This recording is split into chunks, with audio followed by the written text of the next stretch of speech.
오늘 삼보 예배 드리시는 저와 여러분이 이 말씀을 들을 때 이 말씀이 나에게 주시는 말씀, 레마의 말씀으로 들려지게 되기를 주 예수님의 이름으로 축복합니다. 아멘. 요한복음 20장 1절에 보면 안식 후 첫날, 그날은 주일입니다. 지금 주일 이른 아침입니다. 그때 어떤 일이 일어났느냐면 예수님께서 세상 죄를 담당하시고 십자가에서 죽으셨습니다. 저와 여러분의 죄, 세상 모든 사람의 죄를 담당하시고 십자가에서 죽으시고 그날이 금요일 오후였습니다. 그 다음 날은 안식일이고 그 다음 날 주일입니다. 주일 새벽에 우리 예수님께서 죽은 자 가운데서 다시 살아나셨습니다. 사망 권세를 깨뜨리셨습니다. 이 놀라운 소식 아무도 몰랐습니다. 그런데 이 놀라운 소식을 누가 처음 접하게 되느냐? 여인들이었습니다. 이 여인들 중에 막달라 마리아라는 한 여인이 클로즈업 집중으로 조명되고 있습니다. 우리가 부르게 될 찬송가 442장 저 장미꽃 위에 있을 이 찬송가는 요한복음 20장을 기반으로 해서 지어진 찬송가입니다. 저 장미꽃 위에 있을 아직 맺혀 있는 그때에 이슬이 여전히 장미꽃이 머금고 있는 그때 아주 캄캄할 때입니다. 해가 뜨면 이 이슬이 사라지지 않습니까? 이슬이 아직도 장미꽃에 머물러 있던 그때에 여인들이 예수님의 시신이 묻혀져 있는 아리마대 요셉이라는 그 부자의 가족 묘실을 향하여 가고 있습니다. 목적은 예수님의 시신에 향품을 바르기 위해서 올라가고 있었습니다. 그런데 여인이 말입니다. 캄캄할 때 길을 걸어가는 것도 사실 위험합니다. 하물며 산 위로 올라간다는 것은 이게 보통 위험한 일이 아닙니다. 하지만 두렵고 무서워도 주님을 사랑하는 마음이 더 컸기 때문에 캄캄할 때 예수님 시신이 묻혀져 있는 그 가족 묘실을 향하여 여인들이 올라가고 있습니다. 사랑 안에 두려움이 없고 온전한 사랑이 두려움을 내어쫓습니다. 담대해집니다. 예수님을 누구보다도 사랑하는 저와 여러분이 될 수 있기를 주 예수님 이름으로 축복합니다. 아멘. 예수님께서 부활하시고 그 영광스러운 모습을 보여주고 싶으셨습니다. 주님이 그런데 산으로 내려가지 않았습니다. 왜 내려가지 않았습니까? 예수님 제자들이 어디 숨은지 몰랐습니까? 주님 다 아십니다. 그런데 이 부활의 이 영광스러운 모습을 누구에게 보여주기를 원했느냐? 예수님을 찾아오는 사람들, 예수님을 사랑해서 찾아오는 사람들에게 주님은 자신의 영광스러운 모습을 보여주고자 했습니다. 그래서 예수님의 부활의 영광을 제일 먼저 본 사람이 여자였다는, 한때 7 귀신이 들렸던 아무런 소망도 없었던 막달라 마리아가 부활의 주님을 제일 먼저 보는 은총을 입게 되었습니다. 나를 사랑하는 자들이 나의 사랑을 입으며, 그렇게 말씀하신 주의 사랑을 입는 사람은 주님 사랑하는 자들입니다. 나를 사랑하는 자라야 내 아버지께 사랑을 받을 것이, 나도 그를 사랑하여 그에게 나를 나타내리라. 예수님을 사랑하면 하나님 아버지의 사랑도 받고 예수님 사랑도 받아서 예수님께서 자신의 그 모습을 나타내 보여 주시겠다 약속했는데, 이 약속이 막달라 마리아에게 이루어진 것입니다. 근데 사실 올라가는 길은 무섭기도 하지만 무모하기도 했습니다. 왜냐하면 그 무덤 입구를 로마의 군병들이 지키고 있었습니다. 지키면서 빌라도 총독으로부터 무슨 명령을 받았느냐 하면 무덤 문을 든든히 지키라. 아무도 예수의 시신에 손 못 대도록, 예수님의 시신을 훔쳐가지 못하도록 지켜라. 총독이 명령을 내렸습니다. 왜냐하면 예수님이 살아계시는 동안 죽으셨다가 3일 만에 부활하신다고 적어도 3번 말씀을 하셨기 때문에 이 소문이 퍼져 있었습니다. 그래서 빌라도 총독에게 유대 종교 지도자들이 가서 뭐라고 말하냐면, 저 사람이 살아있을 때도 많은 사람들이 미혹을 받아, 자기들 눈에는 미혹입니다. 그래서 사람들이 예수님으로 마음이 기울었는데, 그 사람이 설교한 내용 중에 3일 만에 부활한다는 내용이 있었습니다. 만약에 시신을 누가 훔쳐가면 제자들이, 그들은 부활을 믿은 건 아닙니다. 그런데 제자들이 몰래 훔쳐가가지고 숨겨두고 예수님 부활했다 이러면 그 파장이 엄청나게 클 것이기 때문에 든든히 지키십시오. 그렇게 명령을 받았습니다. 그래서 올라가서 로마 군병을 설득해야 되는 겁니다. 무덤 입구를 열어달라고. 자, 로마 군병의 허락을 받으면 그 다음에 무덤 입구에 큰 돌이 입구를 막았습니다. 임봉되어져 있었습니다. 아무도 열지 못하도록 큰 돌로 입구를 막아 놓았습니다. 여인들이 어떻게 그 돌을 움직인단 말이에요. 그러니까 예수님의 시신에 향품을 바르겠다, 이거는 예수님으로부터 받은 은혜가 너무 많아서, 너무 감사해서, 뭐 하고 싶어서 예수님의 시신에 향품을 발라드리러 올라가는데, 이게 이루어질 가능성 거의 없는 일입니다. 그냥 무모하게 지금 올라가고 있는 일입니다.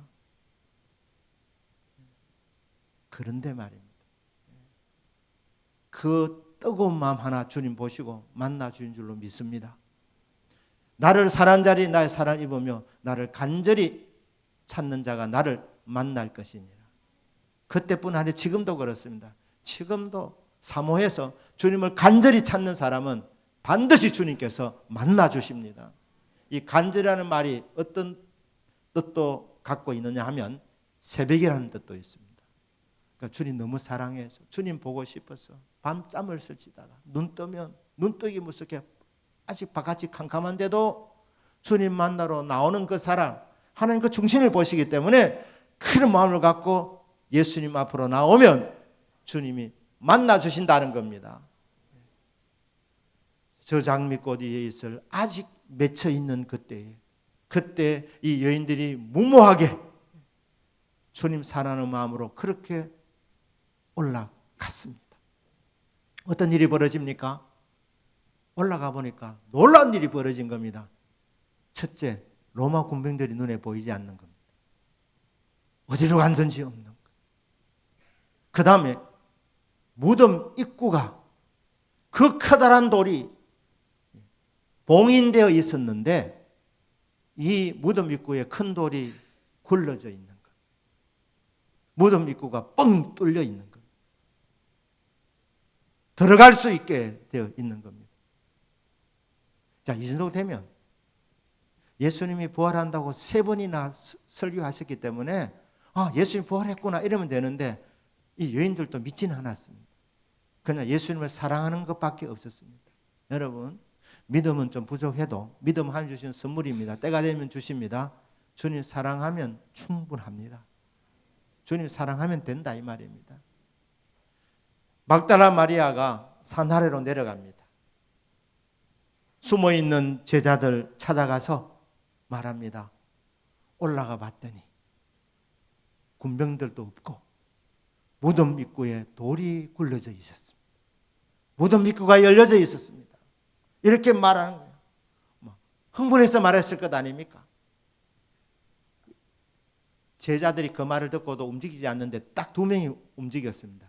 한 사람은 베드로, 또 한 사람은 요한복음을 기록한 사도 요한입니다. 이 2 사람이 확인하러 올라갑니다. 부활신앙 갖고 올라간 것이 아니고 막달라 마리아가 무덤 입구가 열려져 있다니까 궁금해서 올라간 겁니다. 그런데 베드로가 나이가 더 많았기 때문에 젊은 요한이 먼저 도착했습니다.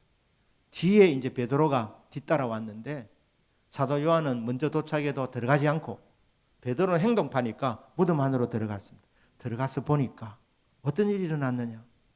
예수님 누워있는 시신에 예수님 시신은 보이지 않고 예수님을 감쌌던 그 세마포가 이렇게 가지런히 개켜 있는 겁니다.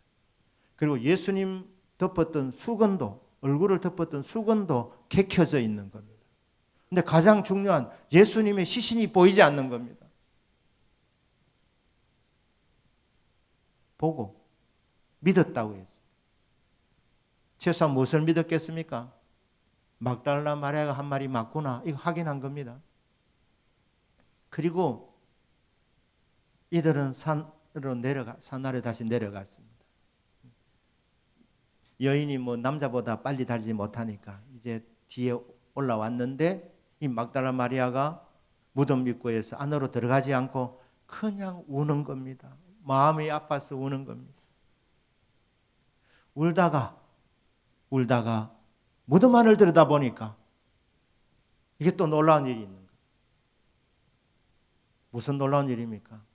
흰옷 입은 천사들이, 한 천사는 예수님의 머리편에, 매장되었던 예수님의 머리편에, 또 한 흰옷 입은 천사는 예수님의 발편에 앉아 있는 거예요. 이 천사들이 베드로와 요한이 올라왔을 때도 그 무덤 안에 있었다고 봅니다. 그런데 보여주지 않았어요. 천사들이 자신들을 나타내지 않았습니다. 천사는 영물이기 때문에 우리 육안으로 보이지 않습니다. 천사는 와도 지금 이곳에 예배드린 중에 천사들이 와 있어도 우리 눈이 열리지 않으면 보이지 않습니다. 왜 안 보여줬느냐? 막달라 마리아가 주인공이 돼야 되기 때문에. 천사들이 울고 있는 마리아에게 묻습니다. 여자여 왜 우느냐? 대답합니다. 사람들이 예수님의 시신을 훔쳐다가 어디 두었는지 몰라서 울고 있습니다. 우리 주님 시신이 지금 없어졌습니다. 어디 있는지 모릅니다. 그리고 울고 있는 겁니다. 그런데 인기척이 느껴져서 뒤를 돌아보니까 한 사람이 서 있는 겁니다. 음성이 들립니다. 여자여 왜 울며 누구를 찾느냐? 동산지기인 줄 알고 선생님, 아마 선생님이 이 시신을 손댄 것 같은데 어딘지 말씀만 해주시면 제가 가서 예수님 시신을 가져가겠습니다. 그것도 용감한 말입니다. 여자 혼자서 예수님의 그 무거운 시신을 들고 가겠다. 이것도 다 사랑이 넘치면 이래 겁이 없어지는 겁니다. 그때 주님 음성을 듣습니다. 마리아야, 마리아야. 그 한 말씀을 듣는 순간 모든 해답이 다 풀리는 겁니다. 주님의 음성이었습니다. 주님 부활하신 겁니다. 주님 말씀하신 대로 이루어진 것입니다. 마리아야, 예수님이 나다 이래 말씀도 안 했어요. 마리아야, 그 한 음성 이름을 불러주실 때에 그때 모든 의문점이 풀린 것입니다. 주의 말씀 들으면 삽니다. 주의 말씀 들으면 기쁨이 넘치게 됩니다. 그 청한 주의 음성, 우는 새도 잠잠케 한다. 주님의 그 달콤한 소리를 듣게 될 때에, 그 따뜻한 위로의 말을 듣게 될 때에 그때 마음에서 얼마나 기쁨이 솟아나는지 모릅니다. 귀에 은은히 들리는 그 소리는 주의 음성이 분명하다. 우는 새도 잠잠케 한다. 새들이 이른 아침에 새들이 짖다가 주님이 말씀하시니까 새들이 자기들끼리 이렇게 하는 거예요. 조용해라. 주님이 지금 말씀하신다. 그 청한 주의 음성을 듣는 사람은 복이 있는 사람입니다. 여러분, 설교 말씀을 들을 때 어느 순간 말씀이 탁 나에게 올 때가 있습니다. 그게 나에게 주시는 말씀인데 그 말씀 듣는 순간 갖고 있던 다른 모든 의문점을 주님이 직접 말씀 안 해도 다 풀려지게 되는 겁니다. 내가 지금까지 살아오면서 겪었던 모든 일들에 대하여, 그리고 지금 내가 갖고 있는 문제들에 대하여 주님이 직접적으로 이렇게 구체적으로 말씀하지 않아도 마리아야, 마리아야, 내 이름을 불러주시는 그 시간에 다 알고 계셨구나. 내 마음의 중심과 내 모든 것을 다 보고 읽고 계셨구나. 안도의 마음과 함께 마음에서 세상이 주지 못하는 위로와 기쁨이 솟아나게 되는 것입니다. 여러분이 말씀을 들을 때마다 이 레마의 말씀으로 들려지는 복이 있기를 축복합니다. 레마의 말씀이 탁 들어오시면 여러분 다른 기도의 제목과 다른 염려도 걱정이 안 되는 거예요. 왜? 다 알고 계시는 분이 지금 나를 만나고 계시는데, 만나주고 계시는데, 다 알고 계시는 분이 내 이름을 불러주실 때에, 그때에 주님이 나의 주님이시고 다 하시는데 해결이 되겠구나. 이 믿음이 오게 되기 때문에 주의 음성을 듣는 시간이 가장 행복한 시간인 줄로 그렇게 믿습니다. 마리아야, 이 말씀 듣는 순간에 주님 부활하셨구나. 이래 된 겁니다.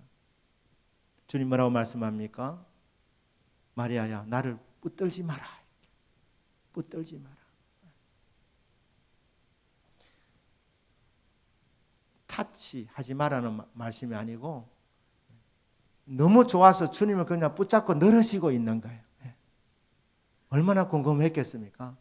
주님이 십자가에 못 박히는 모습을 막다라 마리아가 다 봤습니다. 양손과 양발에 대못이 박히는 것을 봤단 말입니다.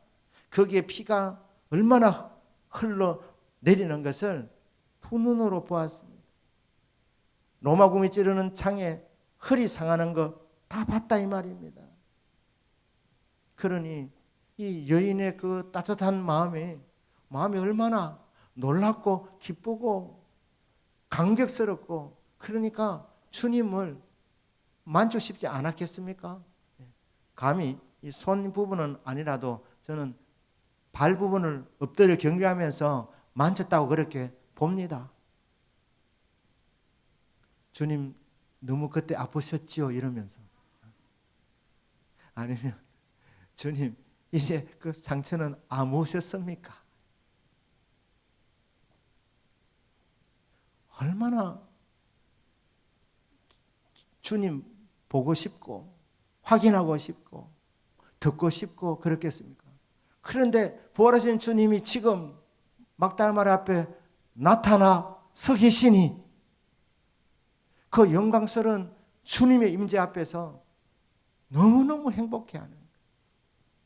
그래서 이 시간을 오래 갖고 싶어서 거의 매달렸다고 봅니다. 예수님 하신 말씀입니다. 마리아야, 좀 나아라. 네가 나를 붙잡고 이렇게 좋아하는 것은 귀하지만 내가 아직 할 일이 많이 남아있다. 아버지께로 가야 된다. 내가 가야 보혜사 성령이 오신다. 성령 시대가 열려지게 되는데 할 일이 지금 많이 있는데 네가 이렇게 붙들고 그냥 늘어지고 있으면 어떻게 하느냐. 사랑하는 여러분, 말씀을 통해 주님 인격적으로 만날 때 그때 경험하는 이 기쁨은 세상에서 경험 못하는 기쁨입니다. 그때 경험하는 이 평화는 세상에서 결코 얻을 수 없는 평화입니다. 기독교는 신비가 있습니다. 신비주의는 아닙니다. 그러나 예배드릴 때에 살아계신 예수님, 부활하셔서 영원토록 너희와 함께 하시겠다는 예수님 약속대로 예배 가운데 찾아오시는 주님이 계시는데 그 주님 만나게 될 때에 영적으로 하나님과 나와 1대1의 만남이 있을 때에 그때 그 신비는 설명할 수 없습니다. 내 이름을 불러주실 때 내 살아온 것을 다 아시는 그분의 그 음성을 듣게 될 때 구체적으로 말하지 않아도 감격하게 되는 겁니다. 베드로와 요한, 야고보가 예수님과 함께 변화산에 올라간 적이 있었습니다. 예수님 십자가 지시기 전에 그곳에서 예수님께서 평상시와 다른 모습을 그들에게 보여주었습니다. 영광스러운 모습이었습니다. 광채가 났습니다. 예수님은 완전하신 인간이면서 동시에 완전하신 하나님이시기 때문에 예수님의 그 영광스러운 모습을 보게 될 때 베드로가 너무 신비로웠습니다. 너무 좋아서 그곳에 계속 머물고 싶어 했습니다. 뭐라고 말합니까? 예수님 위해서 초막 하나 짓겠습니다. 모세 위해서도 짓고 엘리야를 위해서 짓겠습니다. 초막 셋을 짓고 막 우리 여기서 오래 삽시다. 너무 좋으니까 산 밑에는 문제 있는 사람들이 얼마나 많습니까? 물론 그 문제를 복음의 능력으로 해결할 때도 기쁨이 있지만 인간적으로 보면 참 골치 아픈 일이 얼마나 많습니까? 산 밑에는 숙제가 많은데 문제들이 많은데 기도해야 될 제목이 많고 사회의 일들이 너무너무 많은데 주님 앞에 다 있으니까 이게 너무너무 좋은 겁니다. 너무너무 좋아서 초막셋을 짓고 이곳에 오래 머물고 싶습니다. 그때 예수님이 산으로 내려가자 이렇게 하신 겁니다. 방깃도록 동산 안에 주와 같이 있으려 하나 괴로운 세상에 할 일마나 날 가라 명하신다. 여러분 이 세상을 괴로움이 많은 세상이라고 합니다. 이전 번역에는 슬픔 많은 세상이라고 했습니다. 여러분 이 세상은 괴로움도 많고 슬픔도 많은 세상입니다. 문제 많습니다. 사람들이 멀쩡하게 보여도 다 무거운 짐을 다 치고 가고 있는 인생들입니다. 자, 그 괴로운 세상에 주님이 가라고 명하시는 거예요. 그게 나에게 소명이 된다 이렇게 말합니다. 이게 찬송가 442장의 3절 가사의 결론입니다. 여러분 주님을 만날 때에 오는 그 기쁨, 희열, 평화, 만족 이게 예배 드릴 때마다 저와 여러분의 넘치기를 주의 이름으로 축복합니다. 이게 체험되어지면 집에 가기 싫으십니다. 예배 드리는 시간에 자꾸 시계 안 들여다보시고 계속 은혜 말씀 듣고 싶고 말씀 통해 주님과 이렇게 교제를 나누고 싶어 하십니다. 그리고 교회 오래 머물고 싶어 하는. 왜? 주님 만나면 너무 좋으니까. 그런데 주님은 주님 찾아오는 자들에게 자신을 보여주시고 만나주시고 은혜 베푸시고 그리고 세상을 향해 나가랍니다. 괴로운 세상, 할 일 많은 세상, 슬픈 세상 너희들이 가서 너희들이 만난 나를 전해라. 예수 부활을 전해라. 이렇게 소명을 주시는 겁니다. 여러분 은혜의 동산이 어디겠습니까? 하나님께서 지금 이 시대에 은혜의 동산을 주신 것은 교회들입니다. 대동교회도 그렇기 때문에 은혜의 동산입니다. 주님 만나는 장소로 우리가 비행기를 타고 예루살렘 거기 갈 필요가 없습니다. 그 동산으로 갈 필요가 없습니다. 이 은혜의 동산 이곳에서 여러분들이 주님을 만나시되 뜨겁게 만나기를 축복합니다. 방법은 주님을 사랑하면 됩니다. 주님을 사랑하면 주님이 오셔서 자신을 보여주신다고 말씀했어요. 주님을 사랑하고 주님 사랑하는 자들에게 주님이 오셔서 은혜를 베풀어 줄 때 그 은혜가 너무너무 좋아서 이곳에 영원토록 있고 싶습니다.